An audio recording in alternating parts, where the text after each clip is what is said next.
We're now going to talk about Martin and his family in their new location in Landshut. If you remember, we were saying that because of racial anti-Semitism in the town of Leudishausen, they decided to move.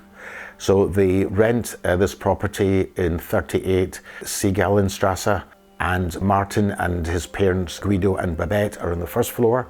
And on the ground floor, there is other members of the Ansbacher family, Nathan and his wife Selma, and their children, Elsie, Wilhelm, and Max.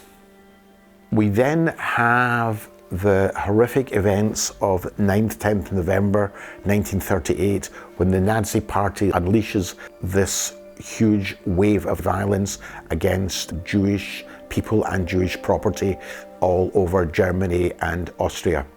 The press called it Kristallnacht because of the amount of broken glass that was found in the streets in the morning, but the Germans called it Reichspogromnacht, the night of the pogrom, which is a much better description.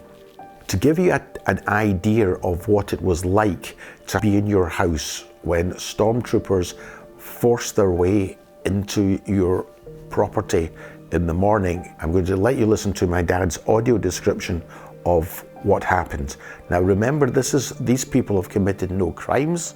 The house is not being broken into by the police or the army. It is being broken into by political thugs from the local Nazi party. I looked out of the window and I saw a couple of dozen stormtroopers outside the house, demanding that we open the house.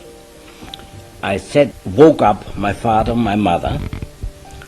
I woke up, I went downstairs to wake up Fritz Ansbacher and his family. Now it so happened, I mentioned that before, Fritz Ansbacher had a revolver, I owned a revolver. And for some time we had made up our mind that if ever anything should happen again of an arrest, we would not allow ourselves to be arrested peacefully. We would shoot it out, and whatever happened, happened. So I went down, woke up Fritz, and said to him, "Fritz, get your gun out. This is it." So, at the last minute, probably in the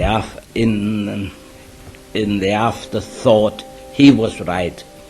He said, "I'm not going to shoot. I'm not going to.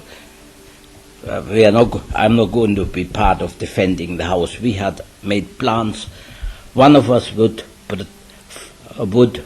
protect the back door. The other one would protect the front door and fire at anybody who wanted to come in. So at that time there was a death penalty for Jewish people owning firearms. So as Fritz refused to go ahead with that plan of defending ourselves, the only other thing that could be done was to get rid of the guns.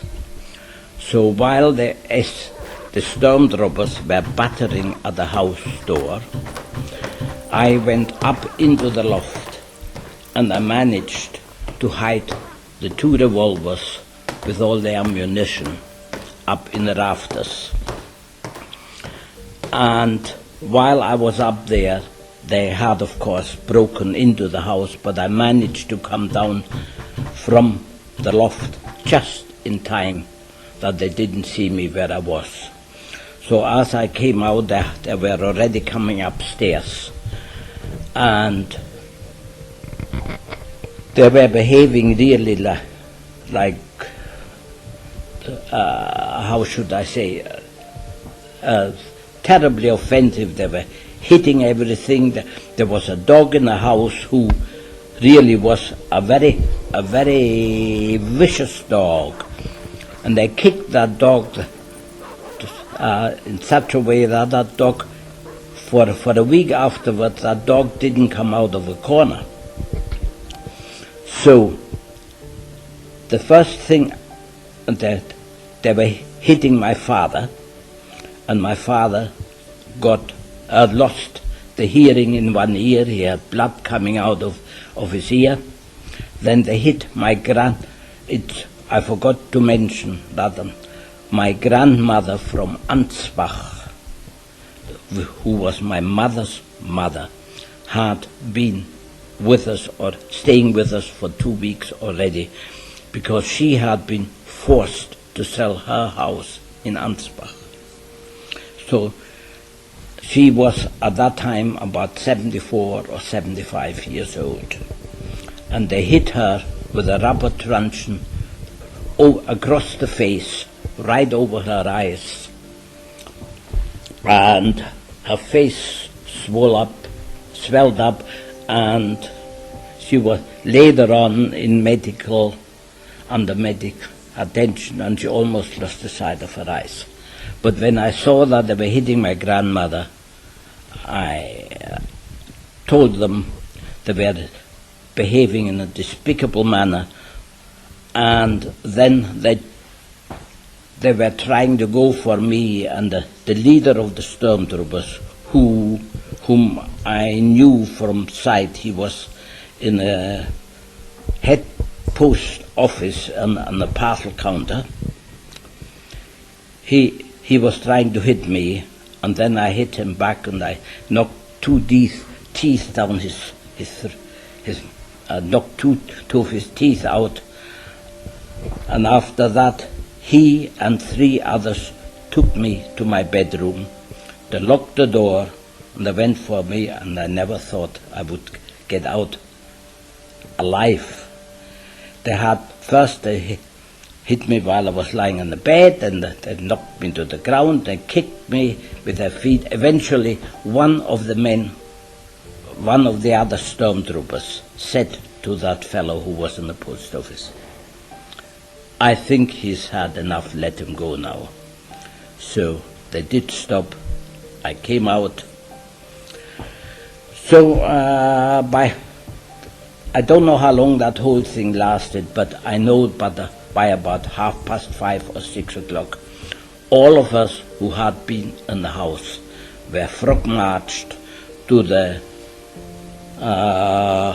Nazi Party headquarters in Landshut, where the other Jewish people from Landshut were already there when we got there. We were the commander in that Nazi Party headquarters asked had there been any incident in connection with our arrest. So that fellow from the post office, who was the stormtroop leader, said no. Because there was another law that if you resisted arrest or if you attacked any member of the Nazi Party physically, you were attacking the system of the state, and that there was death penalty on that as well. So, however, I assume that the man, being there with 20 heavily armed men, was ashamed that he would allow a Jew to hit him in the face. So he said, no, there were no incidents. So we were there by about 2 o'clock in the afternoon. The women were allowed to go back to the house, and we men were taken to the local prison. But the leader of the stormtroop of the local Nazi Party, I have mentioned him before, he was the one who had his eye on Fritz Ansbacher's sports car and got it. He said to our women before they went home, "You may not find your house," after the stormtroopers had withdrawn from it. People seemed to have broken out into tears and cried because they said they had never seen anything like that anywhere. So, that was the scene at our house. My father is sent off to Dachau concentration camp, and the women are allowed home with the words that you may not find your house in the same condition as you left it. It was horrific, the destruction that had been caused in there. The stormtroopers with their daggers had been there for hours, smashing up the property. They broke all the dishes, they broke all the glass, they used their SA daggers cutting up the curtains, they ripped paintings and things off the wall. In Germany it was very customary to have what they call preserves, which would be fruit in jars kept over the winter. They opened all these up and spread them all over the carpets, etc. Their non-Jewish neighbours who came in to see the house afterwards had said they'd never seen such destruction in their lives.